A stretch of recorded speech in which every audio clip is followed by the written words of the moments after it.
Kembali di Kompas Siang, Saudara. Mantan Menteri Sosial Juliari Batubara kembali menjalani sidang lanjutan di Pengadilan Tipikor Jakarta Pusat. Sebanyak 8 saksi dihadirkan dalam persidangan. 8 saksi dihadirkan jaksa penuntut umum dalam kasus suap bantuan sosial warga terdampak pandemi.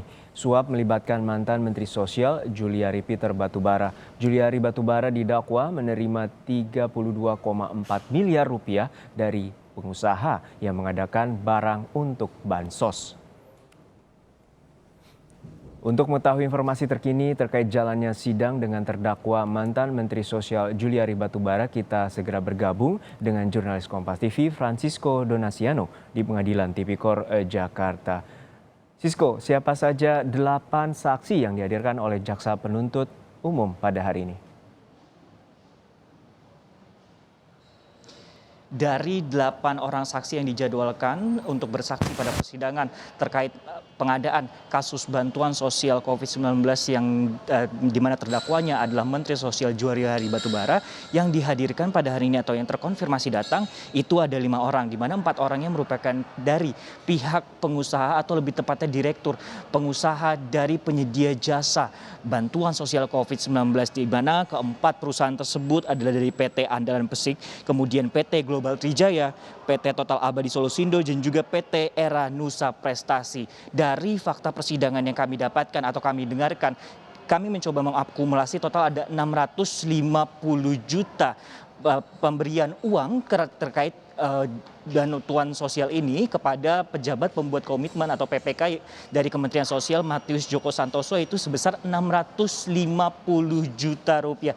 Namun dari hasil atau fakta dari persidangan yang kami dapatkan, keempat saksi dari direktur perusahaan-perusahaan tersebut menjelaskan bahwa uang-uang tersebut diminta bukan berasal kepada dari Menteri Sosial, melainkan sebagai uang tanda terima kasih ataupun juga administrasi setelah menyelesaikan jasa atau penyediaan bantuan sosial COVID-19 ini, Juno dan juga saudara. Namun kalau kita mencoba merinci lagi, ini yang menarik sebenarnya, karena kenapa yang didakwakan oleh jaksa penuntut umum terkait ada dugaan korupsi bantuan sosial COVID-19 ini terhadap mantan Menteri Sosial Juliari Batubara adalah 32,4 miliar rupiah, di mana didapat dari pengusaha yaitu Harifan Sidabuge itu sebesar 1,28 miliar rupiah, kemudian Ardian Iskandar 1,95 miliar rupiah, dan juga 29,25 miliar dari beberapa vendor ini yang tentunya harus kemudian dicari tahu lagi atau diselidiki lebih lanjut bagaimana nantinya proses fakta-fakta persidangan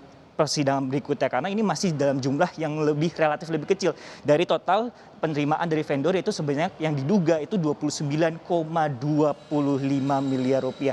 Dan yang menariknya sebenarnya uang yang kemudian dikorupsi ini yang digunakan oleh Menteri Sosial ini adalah dialokasikan untuk penggunaan private jet untuk kunjungan Menteri Sosial sendiri, kemudian juga untuk membeli hewan kurban, bahkan digunakan untuk kepentingan entertainment, dalam hal ini juga karaoke. Dalam persidangan sebelumnya atau pada hari Senin yang lalu ada fakta persidangan sebenarnya yang menarik sebenarnya, Juno dan juga saudara, di mana mantan pembuat pejabat komitmen dari Kementerian Sosial sendiri, Matius Joko Santoso, itu menjelaskan bahwa sebenarnya dari per paket bantuan sosial ini dicatut setidaknya sebesar 11.000 per bantuan sosial, 10.000 dari bantuan sosial, dan 1.000 rupiah itu sebagai uang operasional. Namun dari tim kuasa hukum ini membantah atau melihat lagi, karena dari fakta persidangan baru kali ini keluar dari Matius Joko Santoso selaku terdakwa dan juga mantan PPK dari Kemensos ini kemudian harus dicari tahu lagi, karena pasalnya